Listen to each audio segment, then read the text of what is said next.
If it means defeating the new and improved Dr. Octopus, will Peter Parker be willing to put it all on the line and join with Doc's old set of tentacles? Well, let's hop into the pages of Amazing Spider-Man issue number 30 and find out together, shall we? So then, picking up directly from where the last issue left off, Dr. Octopus, enraged over the fact that he never got his own heroic redemption story, or at least one that he could properly remember, vows to destroy Norman Osborn's newest turn to the light side. Ock chose to do this by cooking up a batch of goblin serum and injecting it in Norman to try and get him to fall off the good guy wagon. For a second there, it actually seemed like it might have worked, only for Osborn to pull out maybe one of the greatest Uno reverse cards I've seen in a comic book in a long time. As Osborn puts it, he's been experimenting with goblin serum for decades now, and truth be told, it's only now with a clear conscience does he realize the serum is never what made him evil, made him the Green Goblin. He did that himself because the evil was always in his heart.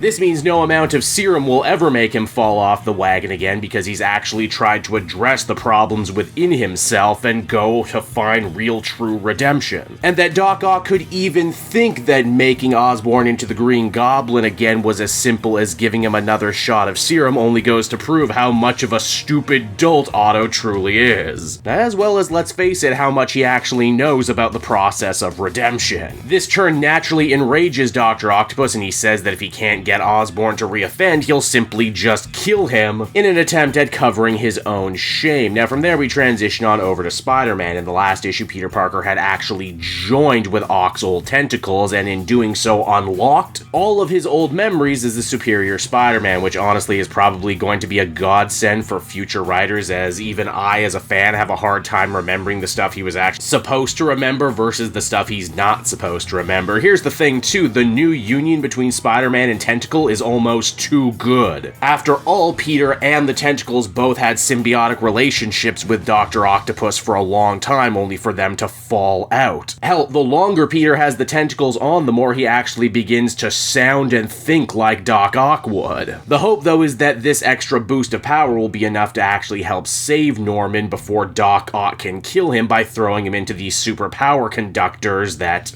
provide electricity for his lab. In a fun twist, we actually see Spider-Man play head games with Doc Ock. Obviously, he's shocked to see his tentacles return to him and on Spider-Man, no less. But to hear what is essentially his voice coming out of Spider-Man's mouth is jarring, to say the least. Even Ock's brand new Octoid nanobots don't know what to think anymore, or who their true superior master is. Peter's also able to riddle out with the help of the arms that Ock isn't at full power right now, that using the Octoids takes up a lot of his mental strength, and that they can capitalize in this flaw in the system to hopefully kick his ass and save Norman. Ock does go on to prove just how cold and callous he can be by choosing to sacrifice his Octoids in a grand suicide mission to push Peter into the conductors. It's here too, and I never thought I would say this, but the mechanical octopus arms actually take a level themselves in characterization when they start trying to divorce themselves from Spider-Man to save his life. But Peter refuses, actually seeing the sentience in the arms and figuring that they got into this problem together and they're going to get out of it together too. Oh my god, is Peter actually being a sympathetic individual and acting like a hero? Do wonders never cease in this story? Peter and the arms are able to hold out just long enough for Norman Osborn to regain his composure and sock Ock in the face. With his guard lowered, it doesn't take Spider-Man very long to end up fighting back and winning the day. Otto's Octoids actually allow him to escape, even though he was knocked out cold because, hey, they're launching a new Superior Spider-Man book in November, so he still needs to be at large. Norman tries to free Peter from the old mechanical arms, and at first he ends up getting knocked back, which in turn leads Peter to have a parting heart-to-heart with the arms, saying that they get along good, that they could do great things together, but unfortunately when they're together, they're way more like Otto than they're not. And that Peter would never want to endanger life that way just to make his job as Spider-Man a little bit easier. And it's here that the story and the arc begin to wrap up. Osborn and Peter have a conversation on top of the building, saying that despite everything Ock put them through, he may actually have been a blessing in disguise this time. Mainly because for a little bit they didn't have to think about the elephant in the room that is the tragic and very undeserved death of Kamala Khan. Norman says that he's had a lot of time to think about the nature of good and evil, and even though he only spent a short time with Kamala, he could tell that she was good. And that had they more time together, he hopes that they could have been friends, and that Kamala would have seen that Norman actually did try and reform Norman that he wasn't up to any evil goblin business. In fact, Norman basically ends up summing up the entire theme of this arc, saying that good will ultimately be better because it's more interesting than evil. It's a harder, more honorable road to hoe, and one that he hopes to keep doing so in the future. We also see that the good that the mechanical arms did is also rewarded as they're allowed to live with Jameson again. And believe it or not, it's on that note right there the comic comes to an end, everybody. And so that was Amazing Spider-Man issue number 30, everybody. And overall, I think this actually ended up being one of the stronger Zeb Wells story arcs. Yeah, I know that's not saying much after the disastrous Dark Web and whatever the hell that Dr. Rabin storyline was. But for what it's worth, I actually think this story is much more indicative of what Zeb Wells is capable of when writing Spider-Man, when he's allowed to write Spider-Man. And not just taking editorial mandates. I will admit that it's a little weird that the best Spider-Man we've had in a little bit is not Amazing Peter Parker Spider-Man, but Peter Parker acting like his old Doc Ock superior counterpart. And that this story doesn't even make any bones about or try and obfuscate the fact that it is basically here as a distraction from the death of Kamala Khan and a breather before we have the next big double-length wedding issue, and Mary Jane is jackpot and God only knows what happens after that. Still though, never let it be said that I don't go into this series without a open heart or open mind, and I think that we should actually fairly assess good art by a good writer when they are able to do so. But also, I don't blame you at all if you abandoned Wells and this run and Spider-Man in general just because you were so upset with that last story. Hey, you know what? I quit Spider-Man 2 for a bit after stuff like the original Clone Saga and the original One More Day, and I did eventually go back and find out that there was good stories in between all of that stuff, and maybe this arc here is destined to be one of those that people come back to and reevaluate later. Overall, though, I would give this one a 7 out of 10. Pretty decent conclusion to a pretty decent storyline. Here's hoping they can keep that energy going forward, even though I'm not going to get my hopes up.